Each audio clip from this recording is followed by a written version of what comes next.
Hello, അസ്സലാമു അലൈക്കും. എല്ലാവർക്കും പുതിയൊരു വീഡിയോയിലേക്ക് സ്വാഗതം. എല്ലാവരുടെയും പെരുന്നാൾ ഒരുക്കങ്ങളൊക്കെ എവിടെ വരായി? ഞാനിന്നുണ്ടല്ലോ നമ്മൾക്ക് പെരുന്നാളിന് വീട്ടിൽ വെക്കാൻ പറ്റിയ ഒരു കുഞ്ഞു ഡെക്കോറാണ് കേട്ടോ ഇന്ന് ഞാൻ ചെയ്യാൻ പോണത്. നമ്മളുടെ ഡെക്കോർ ഉണ്ടാക്കാൻ വേണ്ടിയിട്ട് കാർഡ്ബോർഡ് വേണം കേട്ടോ.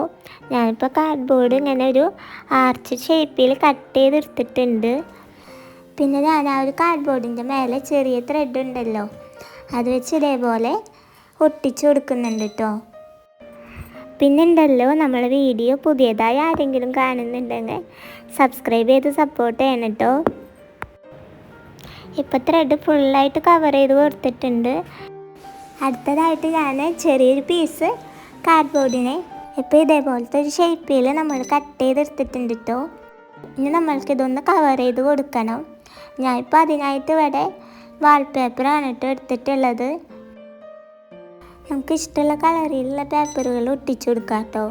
ഞാനിപ്പോൾ ഇവിടെ ഒരു വുഡിൻ്റെ ഒരു കളറിൽ വരുന്ന പേപ്പറാണ് ഒട്ടിച്ചു കൊടുക്കുന്നത്. അതല്ലെങ്കിൽ നമുക്ക് പെയിൻറ്റ് ചെയ്ത് എടുത്താലും മതി കേട്ടോ. ഇപ്പം ഞാൻ ആ ഒരു ഷേപ്പിനനുസരിച്ച് വാൾപേപ്പർ കട്ട് ചെയ്തെടുത്തിട്ടുണ്ട്. ഇനി നമ്മൾക്ക് ആ ഒരു കാർഡ്ബോർഡിൻ്റെ മേലെ പേപ്പർ ഒട്ടിച്ചു കൊടുക്കാം കേട്ടോ. ഇനി നമ്മൾക്ക് അടുത്തതായിട്ട് ഞാനിപ്പോൾ ഒരു ഗ്ലിറ്റർ ഫോം ഷീറ്റിൽ ചെറിയൊരു മൂണും പിന്നെ ഒരു സ്റ്റാറും കട്ട് ചെയ്തെടുത്തിട്ടുണ്ട്. അതും കൂടി നമുക്ക് ഒട്ടിച്ചു കൊടുക്കാം കേട്ടോ. ഇനി നമ്മൾക്ക് അടുത്തതായിട്ട് ഈദ് മുബാറക്ക് എന്നുള്ളതും കൂടി ഇതേപോലെ ഒട്ടിച്ചു കൊടുക്കണം. ഞാനിപ്പോൾ അതിനായിട്ട് ഈ ഒരു ഫോം ഷീറ്റിൽ തന്നെയാണ് കേട്ടോ കട്ട് ചെയ്തെടുത്തിട്ടുള്ളത്.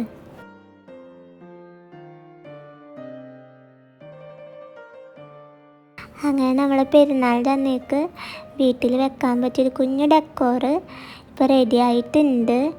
നമ്മൾ വീട്ടിലുള്ള കാർഡ്ബോർഡും നൂലൊക്കെ വെച്ച് ചെയ്യാൻ പറ്റിയ ഒരു കുഞ്ഞു ഡെക്കോറാണ് കേട്ടോ. അപ്പോൾ ഇന്നത്തെ വീഡിയോ ഇത്രയേ ഉള്ളൂ. നമ്മളെ വീഡിയോ ഇഷ്ടമായാൽ എല്ലാവരും ലൈക്ക് ചെയ്യണം കേട്ടോ. പിന്നെ പുതിയതായി ആരെങ്കിലും കാണുന്നുണ്ടെങ്കിൽ സബ്സ്ക്രൈബ് ചെയ്ത് സപ്പോർട്ട് ചെയ്യണേ. അപ്പോൾ എല്ലാവർക്കും അസ്സലാമു അലൈക്കും.